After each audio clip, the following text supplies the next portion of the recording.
सबको आवाज आ रही है? यस। देखो आज के कार्यक्रम के लिए सबसे पहले मैं आपके प्रिंसिपल सर, डायरेक्टर सर और आपको अंधेरे से निकालकर प्रकाश की तरफ ले जाने वाले आपके जो टीचर्स उनको मैं साधुवाद देता हूँ। मैं चाहता हूँ कि जो आपको एक शिक्षक आपको एक मोमबत्ती की तरह आपको जलाकर और रोशनी दिखाना, मैं चाहता हूँ कि आप लोगों से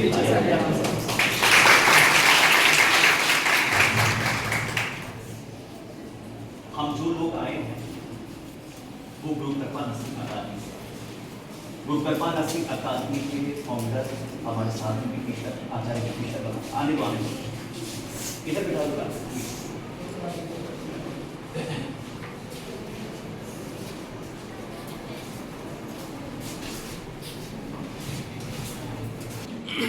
यस या नो? जी। पीछे लोग कोई भी बात नहीं करें, बहुत और हमारे साथ जो हमारी टीम है उत्तर प्रदेश अकादमी की, वो भी हमारे साथ आई। उत्तर प्रदेश के पहले कंपटीशन के पहले शिक्षक, बनारस हिंदू यूनिवर्सिटी में प्रोफेसर आचार्य विभीषण जी हमारे साथ हैं।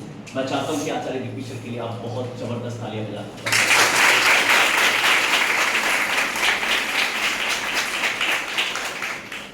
मैनेजमेंट टीम का हिस्सा हमारे साथ प्रदीप सर भी हैं और आपके सीनियर यहाँ से निकलकर पास आउट होकर गए और यहाँ से जब वो सुंदरपुर काशी की हमारे अकादमी तक पहुँचे तो आज वो भी अपना बेहतर भविष्य बना रहे हैं। मैं चाहता हूँ आपके सीनियर पर्सन अंकित के लिए भी जबरदस्त।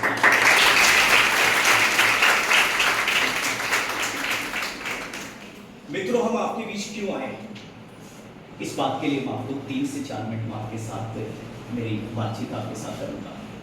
हम इसलिए आए हैं कि हम 12th क्लास करने के बाद में हमने नर्सिंग का कोर्स किया या कर रहे हैं।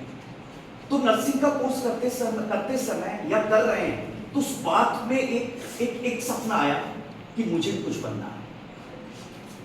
मित्रों, बनना क्यों है? मेरे माँ बाप के लिए कुछ करना है। जिन मेरे मोटी मोटी कहानियां आप इस तस्वीर में भी देखेंगे, उनके लिए भी मैं आपको बताऊंगा। ठीक है, आप ये हमारा रिजल्ट आप देखेंगे।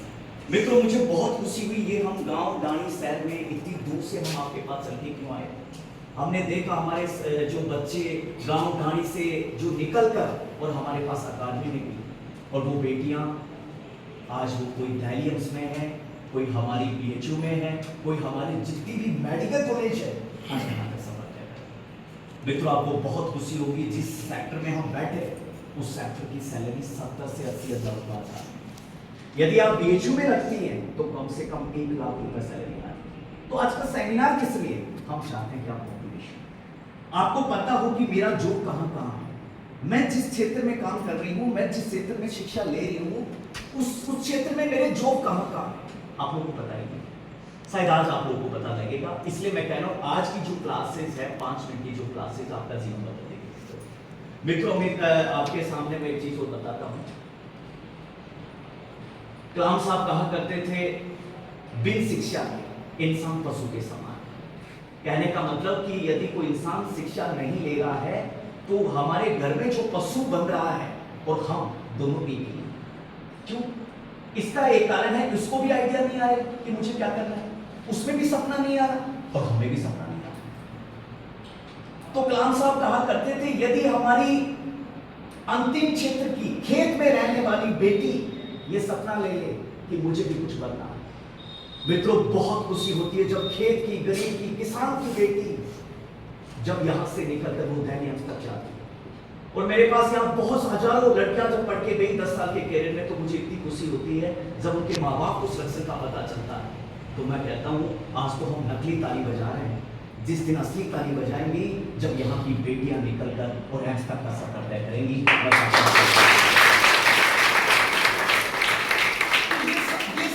सबको लेना है। जैसे मैं कुछ बात आपको मैं बताता हूँ, आपको बहुत गर्व होगा। आपकी एक लड़की यहाँ हमारे इंस्टीट्यूट में पढ़ती थी, खुशबू के नाम से। मित्रों, वो बहुत गरीब परिवार की लड़की थी। शिक्षा का महत्व आप देखिए, शिक्षा का कितना महत्व। और उनके जो पिताजी थे वो सऊदी में काम करते थे। तो मेरे पास एडमिशन कराने के पहले आए कि राम सर, मेरे 3 बेटियां हैं और मैं तीनों बेटियों को पढ़ाना चाहता हूँ, लेकिन मेरे पास पैसा नहीं। क्योंकि हम सब जानते हैं गरीब और किसान के पास कितना ही पैसा होता है, ये हम सब जानते हैं। मित्रों, जब वो लड़की यहाँ पढ़ी और 3 महीने के अंदर आज मैं गर्व के साथ कह सकता हूँ, आप उनकी फोटो भी देखोगे तो तीसरे नंबर पर फोटो मिलेगी। आज ये लड़की जो गरीब थी 3 महीने में नौकरी मिली। मित्रों, जब सऊदी में इनके पिताजी थे तो मैंने इनको कॉल किया, तो कंस्ट्रक्शन जो मजदूर की साइट होती है, हम सब मजदूर गरीब परिवार के ही लोग, तो जब मैंने यहाँ से बैठे उनको सऊदी फोन किया, तो चाय पी रहे थे अपने काम पर, उनके हाथ से चाय गिरी, उनको लगा कि मेरे जादू हो गया। इसलिए जादू हो गया कि जिसके लिए मैं सोच रहा था कि मैं मेहनत करते करते मेरी पीठ जो काली हो गई, उसको मेरी बेटी ने आज इतना बढ़ा दिया कि मैं जब भी किसी गांव से गुजरता तो लोग मुझे सैल्यूट करते हैं। पहले मुझे मजदूर कहते थे, आज मुझे खुशबू नरसिंह लोकेशन के पिता कहते हैं।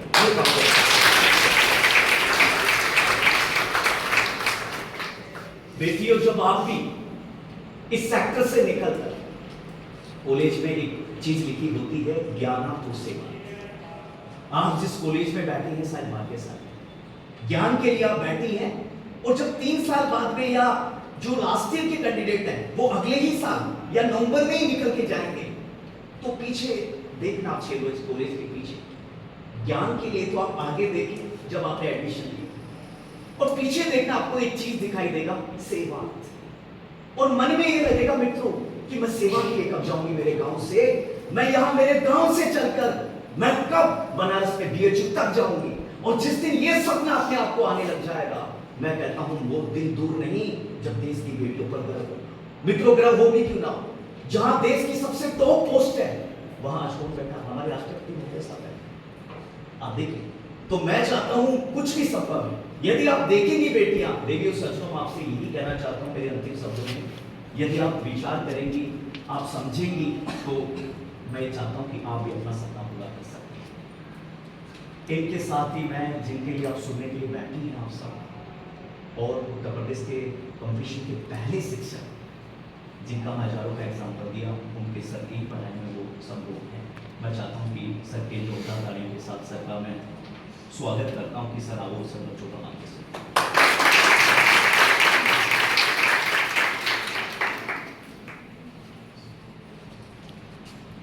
सभी को गुड मॉर्निंग। आवाज आ रही है मेरी? देखो, सारी बातें इज्जत बनाते हैं तो हमें सम्मान मिले, इसके रूल्स एंड रेगुलेशन पे हम काम करते हैं तो हम सोसाइटी में रेस्पेक्टिव फिनोमेना के नजरिए से देखे जाते हैं। कोई दीवाना कहता है, कोई पागल समझता है, अगर धरती की बेचैनी में कोई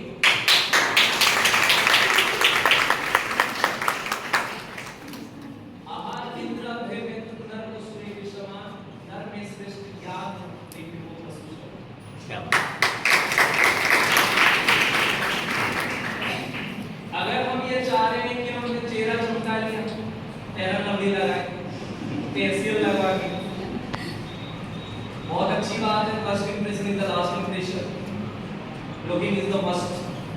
फिजिकल अपीयरेंस बहुत अच्छा, लेकिन विचार करें, यू आर मेडिकल स्टूडेंट, शरीर बहुत अच्छा होना चाहिए, स्वस्थ होना चाहिए, लेकिन मन स्वस्थ है कि नहीं, आत्मा शुद्ध है कि नहीं। आज कोलकाता कांड को देखिए, उत्तराखंड में हुए रेप केस को देखिए, आपकी ही यूपी में हुए केस को देखिए। अगर लड़कियां बहादुर नहीं होगी, मैं कहता हूं आज की एजुकेशन भी कंप्लीट नहीं है, उल्टा चेतावनी है।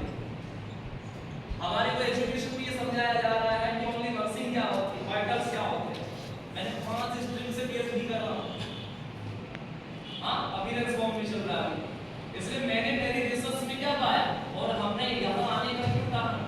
हम तो वहां पर भी पढ़ा सकते थे, बोला सर आपको अपनी कोचिंग ना, हम यहाँ तक इसलिए आए हैं क्योंकि जब बच्चों को 2-2, 3-3 साल तक कंपटीशन में बच्चे पढ़ते रहे और अंतिम छोर पे जब वो कंपटीशन की एज से लगभग आउट होने वाले थे, अगर एज होने वाली थी, जब उनको हमारा पता था, उन लोगों ने हमारे को लेटर भेजे।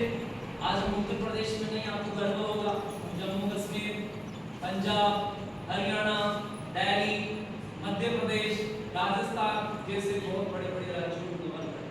मैं ये चाहता हूँ कि लड़का नौकरी लगता है तो एक घर में वाहवाही होती है, बधाइयाँ होती है, लेकिन किसी घर में अगर लड़की नौकरी लगती है तो जहाँ मायका है वहाँ पर भी खुशियाँ होती है और ससुराल पक्ष में भी।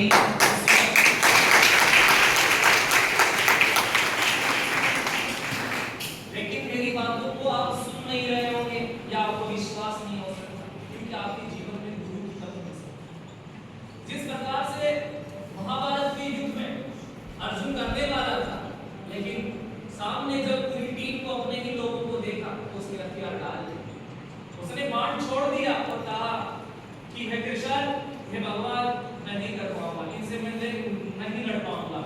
भगवान श्री कृष्ण ने क्या कहा, जब अगला मर्यादा छोड़ रहा है तो कौन सी मर्यादा की बात कर रहा है। इसलिए हमें पीटने वालों की खैर नहीं है, हम भी तैयार होंगे।